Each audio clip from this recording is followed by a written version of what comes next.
Pessoal, tem entrevista minha que saiu falando sobre o cérebro, o que acontece, e várias doenças que modificam o nosso cérebro, em especial as doenças de saúde mental e esquizofrenia.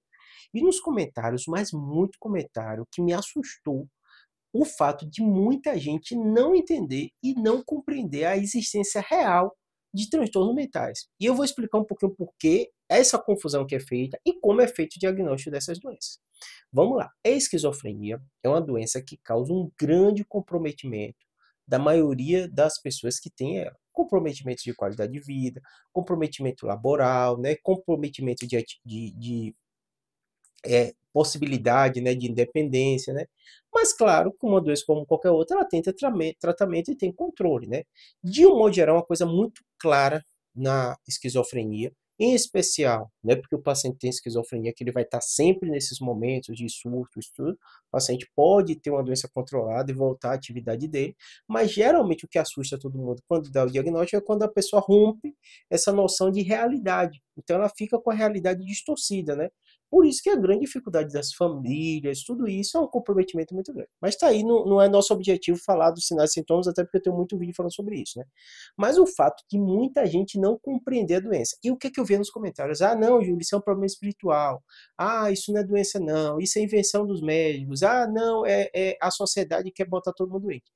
Perceba, a gente tem a impressão, e eu falo isso na minha área também de neurocirurgia, e os pacientes têm algumas dificuldades de entender algumas doenças, por quê? Nem toda doença, você tem um exame que você bate o olho naquele exame e diz, está aqui, mostra para o paciente.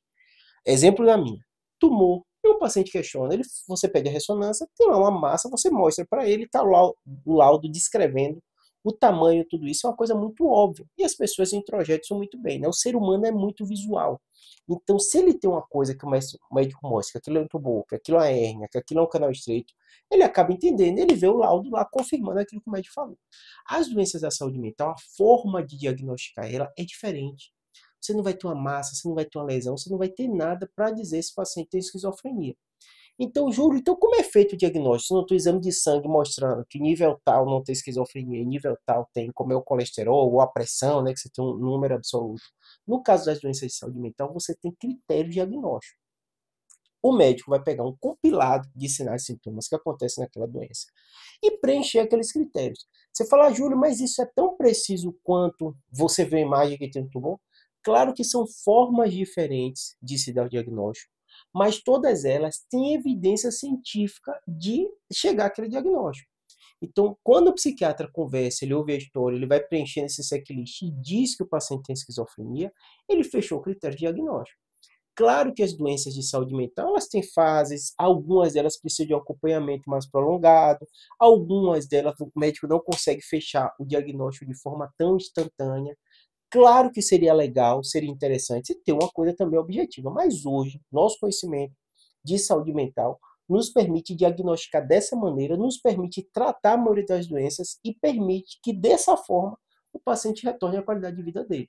Então está mais do que constatado de que é uma forma sim de diagnóstico, uma forma super precisa com evidência científica.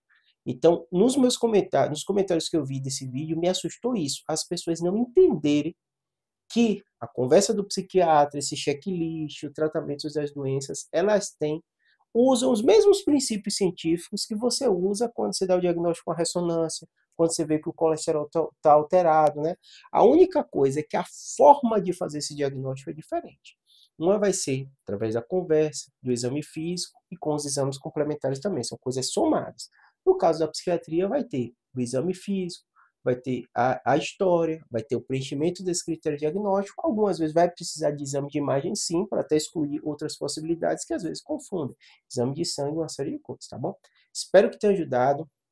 Júlio, estou com dúvida, quero entender mais e me aprofundar no tema. No Google você encontra critério diagnóstico e aí você vai entender tudo isso que eu te falei de forma mais técnica para entender por quê, como dá, como se preenche, como é que passa isso na cabeça do médico para dar esse diagnóstico, tá bom? Espero que tenha ajudado. Abraço.